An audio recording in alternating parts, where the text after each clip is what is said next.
Swear.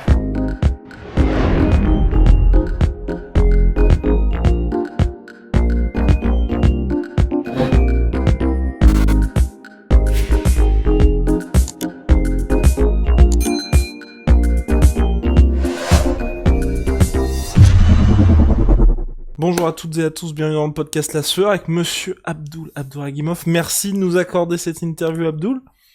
Bonjour, bonsoir, salam alaikum. Lazy King here avec La Sueur. Voilà. Oh là là, mais quelle intro! Quelle intro! J'espère qu'elle va rentrer dans les années. En tout cas, j'espère que vous avez apprécié cette introduction. Bon, question rapide. J'ai l'impression qu'il s'est passé beaucoup de choses quand même ces temps-ci pour toi, entre peut-être changement de gym puisque t'es passé au MMA Factory, changement de management puisque maintenant t'es au Management Factory. Est-ce que tu peux nous expliquer tout ça? Quelles sont les motivations derrière ça? Et puis surtout, on est le 27 au moment où on enregistre ce podcast, tu reviens le 1er août prochain à la compétition. Oui, exactement. Oui, c'est vrai, ça. J'ai vu que beaucoup de gens n'ont pas compris un peu ma situation, donc j'éclaircis un peu. En effet, au début, j'étais avec 60 management, j'ai fait le changement. Et après, pourquoi j'ai changé? Parce que déjà, c'est question de proximité et tout ça, et la communication un peu compliquée. Je voyais que ça traînait un peu, ça avançait pas, et j'ai décidé de avancer, quoi. Et pour avancer, il fallait que je fasse quelque chose. Il fallait que je change. Après, j'ai vu qu'il y a Fernand Lopez à Paris. Je me suis dit, déjà, c'est plus proche, c'est à côté. Je peux aller voir directement. Et puis j'ai contacté et il m'a très bien accueilli. Je suis allé chez lui, je me suis entraîné, c'était très bien. Tout s'est bien passé. Après, voilà, j'ai décidé de travailler avec Lopez. Et bah, je regrette pas mon choix. C'était un très bon choix. Euh, Maintenant, bah, ça avance, les choses avancent. Donc, ça fait plaisir. Et puis, je suis toujours à Nantes. Je m'entraîne toujours à Nantes, à ma salle, chez Beto Ramos. Mais je vais aussi, de temps en temps, m'entraîner chez MMA Factory, Mhm. Lopez. Donc, en gros, c'est ça ma situation maintenant. Et qu'est-ce qui a fait que tu as voulu, on va dire, changer un petit peu tout ça? C'est que t'atteignais un certain plafond? C'est que t'avais des envies, peut-être d'ailleurs, puisque là aujourd'hui t'es au Brave, mais peut-être, on ne sait pas, que t'as envie aussi de signer à l'UFC. Qu'est-ce qui s'est passé? Parce que jusqu'à maintenant, en tout cas en apparence, ta carrière se passait plutôt pas mal. Ah oui, j'ai oublié, oui, la motivation, oui, pourquoi?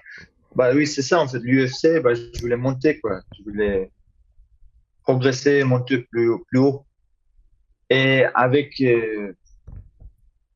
le staff d'avant, bah, ça avançait pas comme je voulais. Du coup, j'ai décidé de changer. Ouais, tout simplement. Donc tu, Business, quoi, business. donc tu dis que ça avançait pas comme tu voulais, justement. Qu'est-ce qu'il veut, Abdul, alors? Voilà, qu'est-ce qu'il veut? Ou Lazy King, le Lazy King, qu'est-ce qu'il veut?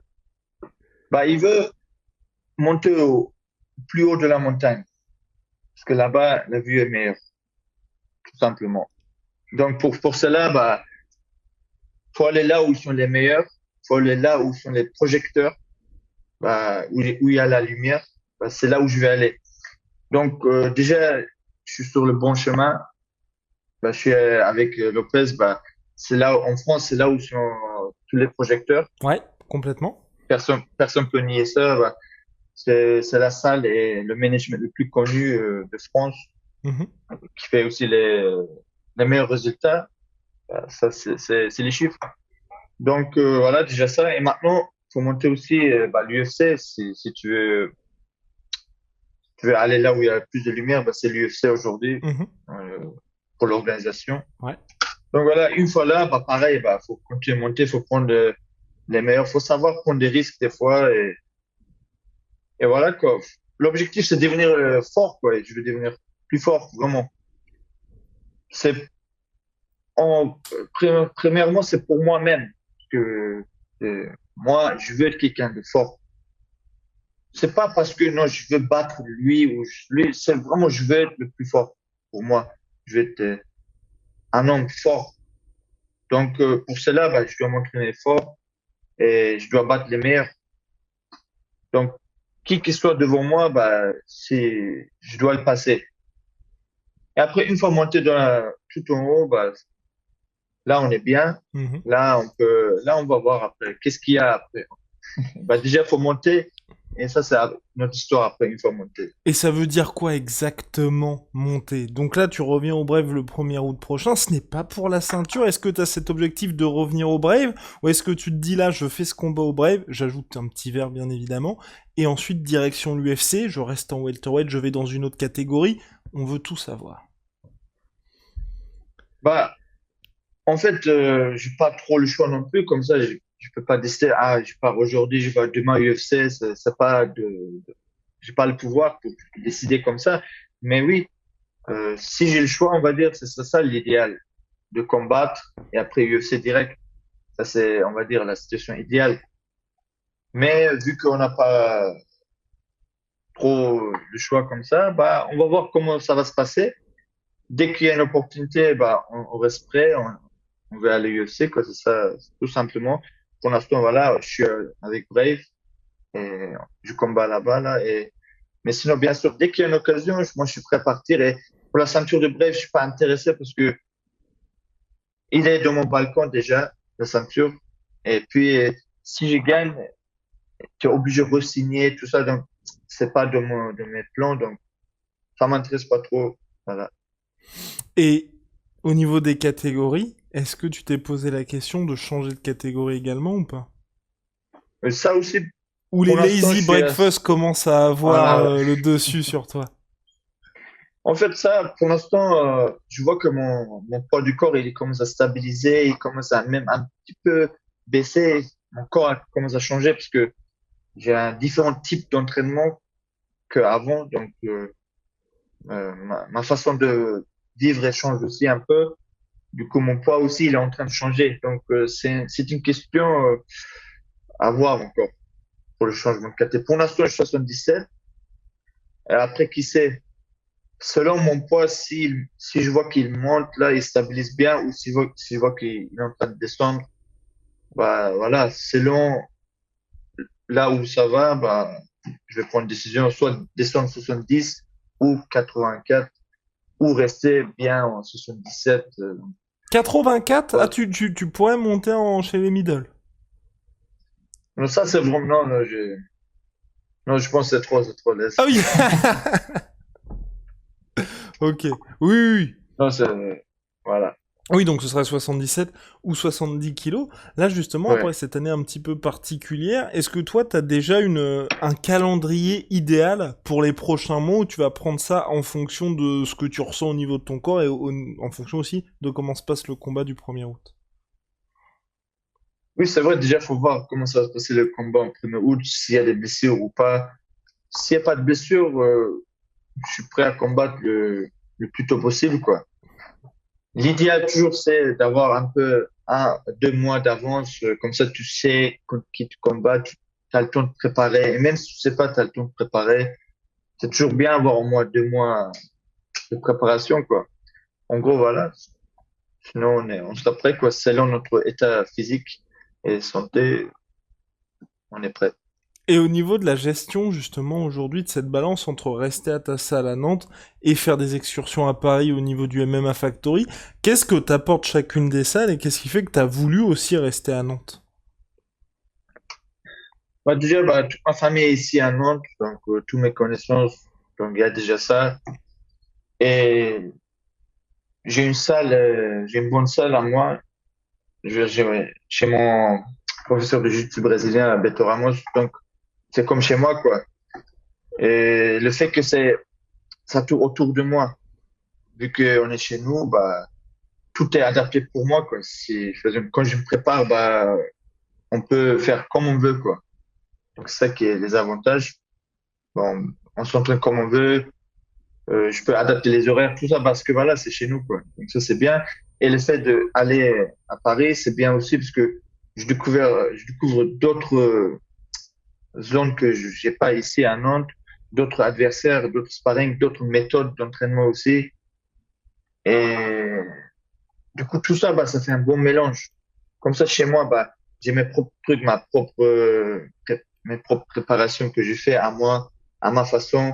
Et une fois aller là-bas, bah, et je dois petits trucs que je prends par-ci par-là. J'apprends de Fernand Lopez. C'est un très bon coach de MMA. J'ai fait un peu avec lui et je vois vraiment, il connaît très bien son domaine et il a des petits détails que, voilà, vraiment pour le MMA. Donc, parce que c'est difficile de trouver un coach de MMA aujourd'hui, surtout en France. Parce que le MMA, voilà, c'est pas un sport comme les autres. Il y en a, des fois, ils sont trop concentrés sur une discipline. Et du coup, ils oublient un peu les autres. Ils négligent un peu. Donc, quand il y a quelqu'un qui dès le début, il n'est pas fixé sur une discipline, bah, ce sera plus facile pour lui déjà, en tant que coach et en tant que combattant. Parce que si tu restes fixé que sur une discipline, c'est difficile de faire le MMA. Par exemple, un lutteur qui a fait toute sa vie la lutte, vraiment, il a fait trop la lutte. Il est monté de haut niveau, on va dire champion mondial, même voire peut-être niveau olympique. Bah, des fois, ils n'arrivent pas à faire le MMA parce que dans leur combat, ils font souvent que de la lutte. Et même si ils arrivent à apprendre bien, aller le pied-point un peu, et ils vont amener au sol, mais au sol, ils vont pas faire le grappling. Parce que pour eux, bah, ils aiment pas ça. Il y en a beaucoup, comme par exemple Romero, c'est un niveau olympique, très bon lutte, mais lui, on voit, il aime que cogner, et s'il fait tomber, c'est juste pour faire tomber un peu, et c'est tout. Il n'y a pas de grappling, il essaie pas de faire trop de grappling, tout ça. Donc, voilà quoi. Donc, oui, pour revenir, quand je vais à Paris, voilà, j'ai un bon coach déjà qui montre beaucoup de choses de MMA bien, et j'ai des bons sparring aussi que j'ai pas chez moi. Chez moi aussi, j'ai des sparring, mais voilà, ça change que c'est un autre, d'autres sparring. Donc voilà, c'est bien avoir les deux, quoi. Ça fait une bon mélange. Et jusqu'à maintenant, on va dire, qu'est-ce qui t'a, toi, le plus marqué ou le truc qui t'a le plus, on va dire, surpris en te disant, bah ça y est, maintenant je suis dans un club différent et que soit que t'as appris ou que t'as intégré, soit dans tes entraînements ou même dans ta vie au global depuis ce changement-là. Bah, déjà, je vois que il y a des choses qu'on fait bien en voyant d'autres salles, comment ils font à leur manière, et il y a des choses que, oui, on pourrait faire mieux. Comme On peut quoi, par ajouter exemple? ça. Bah, des fois sur les méthodes d'entraînement, méthodes de sparring, il y a des petits détails qu'on peut prendre et ajouter pour notre préparation. Donc ça, c'est bien. On voit d'autres, par exemple, la méthode de Lopez, comment ses conseils et ses méthodes d'entraînement. Voilà, j'ai appris beaucoup de choses par ça aussi. Et le fait de découvrir déjà d'autres salles, et comme ça, il y a aussi, parce que le stress, il y a toujours le stress. Le fait que j'y vais dans une nouvelle salle et je découvre d'autres combattants de haut niveau qui font des bons résultats aussi, donc qui sont même des combattants UFC. Du coup, voilà, ça donne la confiance aussi que voilà, bah, on a un bon niveau. Ça prouve qu'on a un bon niveau. Ça me donne la confiance encore plus et ça motive encore plus de voilà, continuer de travailler et de revenir à la salle aussi. Voilà, il y a beaucoup de points positifs, quoi. En gros, c'est ça. Ça montre que voilà, il y a des choses qu'on peut améliorer et ça montre qu'il y a des choses, voilà, on fait déjà bien, oui, c'est bien. Voilà, un peu de tout. Et tu parlais de stress, ça c'est juste avant d'aller à la salle pour la première fois où tu te disais je suis peut-être un petit peu attendu, c'est ça? Oui, quand tu vas quelque part, de nouveau, il y a toujours un peu de stress, quoi. Un truc de boule au ventre, un peu, tu vois. Parce que c'est l'inconnu. T'as, t'es un peu, t'es un peu bridé, quoi. C'est pas pareil qu'à la salle chez toi, parce que t'as pas envie de perdre, quoi. Mhm. T'as envie de performer. En plus, c'est nouveau, quoi. Du coup, t'as pas envie de perdre, t'as pas envie de ridiculiser. Il y a tous ces trucs, quoi. Du coup, voilà, tu essaies de bien faire. Et du coup, des fois, t'es un peu crispé, quoi. Et il y a ça en allant dans une nouvelle salle, mais est-ce que toi le fait, mine de rien, qu'il y a eu tous ces changements-là en très peu de temps, et au regard de ton statut, donc l'un, sinon le meilleur, en tout cas pour moi le meilleur welterweight français, est-ce que toi ça t'a apporté un petit peu de stress, le fait de te dire, là il faut que je change, et peut-être qu'au regard de ton statut, ça a dû avoir des, on va dire, un petit impact aussi sur la planète MMA en France. Le fait que toi, Abdullah Abdourahimov, tu changes comme ça d'équipe. Ouais. Le stress, il y a toujours, mais le stress du fait de changer d'équipe, ça m'a pas trop fait parce que déjà, avant de changer, je savais mon niveau déjà. Les chiffres, ils étaient déjà là, j'étais déjà bien classé, tout ça. Au contraire, depuis que voilà, je suis avec Lopez là, je me sens à l'aise parce que je sens pas une pression. Parce que en tant que manager, en tant que coach, Lopez, il me met pas la pression. Il me dit pas, allez, maintenant, tu dois performer, maintenant, on doit faire ça. Donc, ça fait la pression. Surtout, comme tu as dit, là, quand on change d'équipe. En plus, quand tu montes une grande équipe et après, ça commence à parler. Ah, voilà, maintenant, c'est comme ça, c'est notre niveau ici, tu dois performer. Ah, là, bien sûr que tu vas sentir le sommet. De ce côté-là, voilà, c'était bien géré. Donc, on m'a pas fait trop stress. Je me sens normal, bien, comme avant, parce que je savais déjà où est ma place en France et dans le monde MMA. Au contraire, ça me motive encore plus. Ça fait plaisir. Maintenant, je suis dans la lumière, quoi, on va dire. Hmm. Alors qu'avant, j'étais toujours là, mais un peu, j'étais dans l'ombre, un peu. Ouais, mais pour toi, qu'est-ce qui s'est passé, on va dire, parce que t'es toujours au Brave, tu vas faire ton premier combat. Enfin, c'est ça qui est assez particulier, c'est que j'ai l'impression, moi, qu'il y a des choses qui ont changé, mais pourtant, t'es toujours dans la même organisation, t'es toujours Ouais. le même Abdourahimov. Et toi, tu le perçois aussi, ça, qu'il y a peut-être quelque chose qui a changé aussi?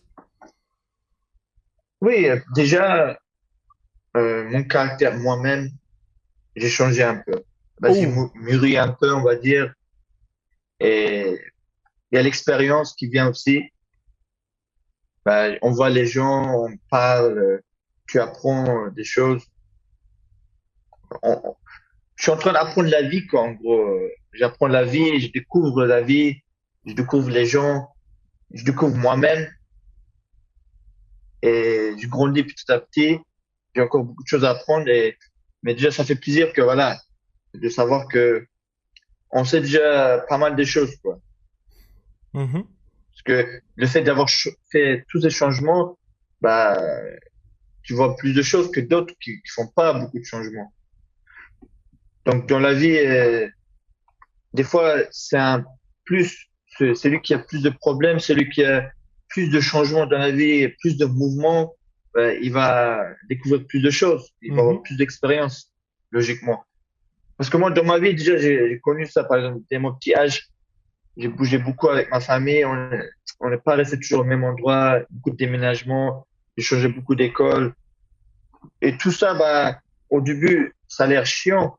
Et des fois même, j'étais triste quand j'étais enfant, tout ça. Dépressif même des fois parce que voilà tous ces changements après tu restes jamais longtemps dans un endroit du coup tu peux pas faire des amis tout ça j'étais un peu seul du coup mais maintenant quand je regarde bah je regrette pas en fait ça m'a rendu plus fort Mhm. j'ai appris d'autres choses alors que maintenant si tu regardes d'autres enfants on va dire qui sont à mon âge mais qui n'ont pas eu cette même vie quand ils étaient enfants bah leur caractère est différent ils sont plus sensibles, on va dire, sur certaines choses que moi, je suis moins sensible. Ou ils sont moins patients, ou ils sont pas reconnaissants envers certaines choses qu'ils ont maintenant que moi, j'avais pas avant, tu vois. Par exemple, moi, avec notre famille, on n'avait pas appartement, on était souvent logé dans le truc d'hébergement, dans le truc de réfugiés, tout ça. Mhm. Du coup, du, du, du, du coup, quand on a eu notre appartement vraiment, voilà, c'est juste pour nous, quoi. Ah là, bah, c'était vraiment agréable.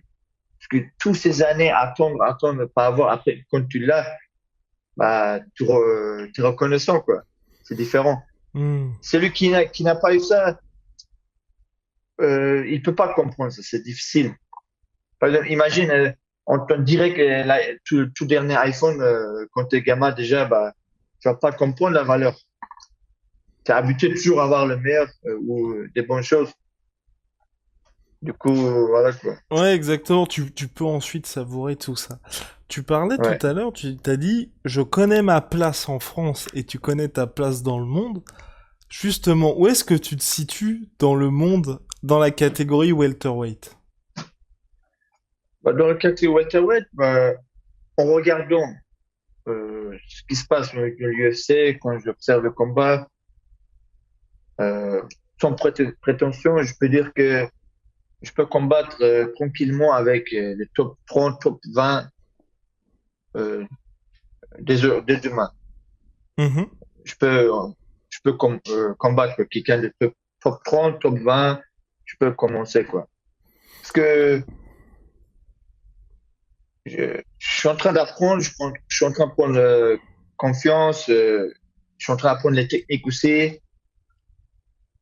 Donc, à mon niveau où je suis, oui, le top 30, on va dire, allez, top 30, je peux combattre dès demain.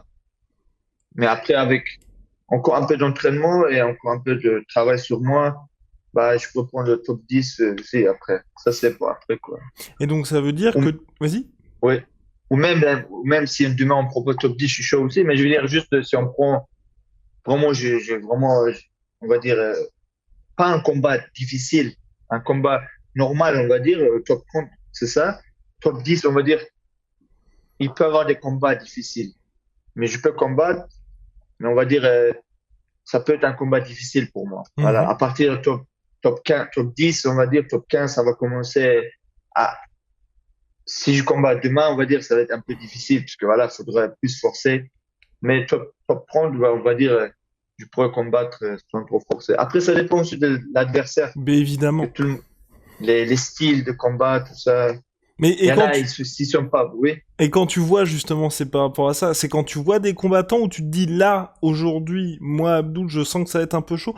Quand je dis ça, c'est par exemple quand tu vois, j'imagine, Kamaru Usman contre Roy Masvidal, tu fais ok, Kamaru, ça peut peut-être être tendu, mais par exemple quand tu vas regarder Nico Price contre Michel Pereira, là Ouais. tu te dis c'est possible. Oui, eux, oui, par exemple. Mais et qu'est-ce qui fait que tu te dis là il y a un cap à passer en fait? C'est sur le physique, sur l'intelligence de combat, c'est qu'est-ce qui fait où tu te dis là ces gars-là sont un petit peu trop pour moi pour le moment. C'est sur quel point particulier? C'est, c'est surtout les techniques. Par exemple, on va dire, quelqu'un qui est, qui a un bon technique et qui a la capacité physique pour faire bien la technique, lui, il va être difficile. Par exemple, si quelqu'un, on va dire, il sait défendre bien les attaques aux jambes et une fois au sol, il sait vraiment bien bloquer techniquement et il a la physique pour faire, pour éviter les soumissions, pour éviter les positions dominantes. Voilà, lui, il serait chiant. Alors que d'autres, même s'il est fort, mais il n'a pas il n'a pas la technique, bah, il pourra pas bien défendre. Ou il a la technique, soit il n'a pas le physique pour l'appliquer, ou soit il n'a pas la mentale. Mhm. Par exemple, on va prendre Gilbert Burns. Lui, c'est un ceinture noire, de très bon niveau de jiu-jitsu brésilien. Mais lui, mentalement, il est très instable. Il est sensible. Ça se voit. Lui, si tu le touches bien sur le visage, tu le frappes bien, ah, il perd ses moyens. Il n'aime pas du tout les coups. Par exemple, et en plus, quand il va au sol, tellement il a le stress, tout ça, si il sait que devant lui, il y a quelqu'un qui sait faire du sol ou qui résiste un peu, bah, il tente même pas les soumissions. Parce que lui, il est tellement stressé, il veut pas perdre. Et s'il est au sol, il préfère juste contrôler et cogner, quoi, un peu. Du coup, voilà, par exemple, lui, donc, il faut avoir soit mental, soit la bonne technique et physique. Donc, c'est un peu compliqué, quoi. Il n'y a pas un truc pour dire, Oui, bien sûr. Et est-ce voilà. que bah, et pourtant Gilbert Burns 5 est numéro 2 mondial. Euh, Ouais, ouais. et est-ce que toi, et là aujourd'hui, il y a un welterweight sur la planète qui t'impressionne particulièrement? Bah, pour l'instant, c'est Kamaru Usman, le champion en titre, qui est, on va dire, c'est un puzzle encore qu'ils n'ont pas pu résoudre, parce que il a le physique et il a le mental aussi, parce que vu que plus il gagne, bah, plus il prend la confiance. Du coup, ça devient encore plus difficile, parce qu'il a vraiment confiance en lui maintenant. En plus, voilà, il a gagné plusieurs fois, il a défendu le titre. Et il a la lutte. Et vu qu'il a la lutte, il a encore plus de confiance aussi. Et maintenant, il commence à bien apprendre quelques techniques en pied-point. Bah, il a son jab. Du coup, voilà, lui, c'est un peu, il a l'air très compliqué, quoi. Mais je suis sûr, il y a un truc qu'on peut faire, mais c'est juste que, voilà, faut, en fait, la première chose avec lui, il faut casser son mental. Si tu casses pas son mental, il est très confiant. Et quelqu'un qui est confiant, il est toujours dangereux. Mais tu le casserais Surtout comment son si, mental, toi? bah, c'est ça, faut voir. Déjà, psychologiquement, peut-être, déjà, avant, comme il fait Conor McGregor, mais intelligemment, quoi. Sans trop faire, euh, sans trop insulter non plus, mais intelligemment essayer de jouer le jeu psychologique. Et après, une fois dans le ring aussi, bah, voilà, pareil, s'imposer un peu, vraiment le toucher, essayer de le toucher dans le visage et sans être trop touché. Tout ça, c'est, voilà, c'est compliqué. Faut trouver un bon truc, quoi. Mais lui, déjà, je pense faut casser un peu. Parce que Mhm. sinon, c'est difficile. C'est un mec, il est costaud, il vient, oh, il va jabber, il va avancer. Et si tu fais la lutte, bon, il a confiance, il défend. Donc voilà, quoi. Et tu parlais justement des différentes techniques où tu te dis, bah eux c'est assez impressionnant, mais tous ces gars-là, que ce soit Kamaru, que ce soit les Nico Price, que ce soit les Gilbert Burns, et ce sera ma dernière question, ils n'ont pas les lazy techniques. Donc finalement, Ouais. est-ce que c'est pas ça la clé? Bah, dans le haut niveau, c'est toujours les petits détails qui font la différence. Parce que regarde, comme tu as dit, Gilbert Blanc, c'est le numéro 2 mondial. Mais si je combats aujourd'hui contre lui, si je rentre avec un bon mental, je me dis, moi, j'ai pas peur. Si je me laisse pas emmerger par la pression, par le stress, Mhm. par le média, si je rentre concentré et je le touche bien dans le visage, bah, par exemple, ce combat-là, on peut gagner. Alors que c'est numéro 2. Alors que, voilà, ça peut être le contraire. On peut combattre un mec qui est 30e, Ouais. mais lui, mentalement, il est là, il est chaud, il n'a pas peur, surtout des coups de poing, coups de pied. Et même au lutte, il stresse pas une fois au sol. Mhm. Bah, lui, il sera plus chiant, par exemple. Ouais. En fait, ça dépend de la personne, surtout. Parce que j'ai remarqué, il y a des personnes, quand je les amène au sol, mes adversaires, je sens leur respiration changer, ils stressent, ils sont comme ça. Alors que moi-même aussi, je suis stressé. Moi-même, je suis tendu aussi un peu. J'ai la peur, tout ça, de voilà, faire l'erreur de perdre, tout ça. Mais eux, en fait, c'est ça aussi. Je commence à grandir, à prendre l'expérience. Parce que moi, des fois, j'ai tellement concentré sur moi, je remarque même pas que mon adversaire, en fait, il a encore plus peur que moi. Ça, après le combat, quand je regarde, je remarque ça, en fait. Ah ouais, en fait, le mec, il avait plus peur que moi, il avait peur de moi, en fait. Mais moi, tellement, comment dire, des fois, je suis naïf. Mhm. Je, trop gentil. Du coup, je pense comme moi. Je pense, il est comme moi, non? Il doit stresser, mais comme moi, quoi. Bon, mais en fait, non, des fois, ils ont vraiment peur. Parce que je le sens une fois au sol, bah, ils stressent de ouf. Leur respiration change. Ils sont crispés, ils sont tendus. Donc, déjà, si je reconnais ça, ce sera Mhm. encore plus facile maintenant pour moi. Parce que voilà, Mhm. je sais maintenant, ah ouais, le mec, il stresse, du coup, je peux utiliser ça contre lui. Mhm. Ouais. Alors qu'il y a d'autres mecs, voilà, qui ont pas peur. Voilà, il peut être plus chiant, mais ça peut tourner contre eux aussi, tu vois. Parce que si t'as pas, si tu dis, ah, moi, j'ai pas peur, mais si techniquement t'es vraiment plus bas que l'autre, bah, tu vas te faire avoir. Mhm. Parce que, voilà, donc ça dépend si l'autre, il stresse pas aussi. Donc, il y a toujours des facteurs différents, tu vois. Donc, voilà. À suivre. En tout cas, merci beaucoup Abdoul. Bah, rendez-vous donc le 1er août prochain pour ton grand retour au Brave. Merci d'avoir accordé cette interview. Et puis ouais, bah très bonne. Tu dois filer à l'entraînement, donc bon entraînement. Merci à toi. Et merci à tout le monde qui me supporte. Et voilà, un lazy soirée, lazy journée, lazy matin à tout le monde. Donc, ça dépend à quelle heure vous regardez la vidéo. Et encore, mon ginseng, ficus. toujours à mes côtés. Et puis voilà, quoi, tranquille, lazy king, lazy life. Allez, Smart, be smart, lazy people.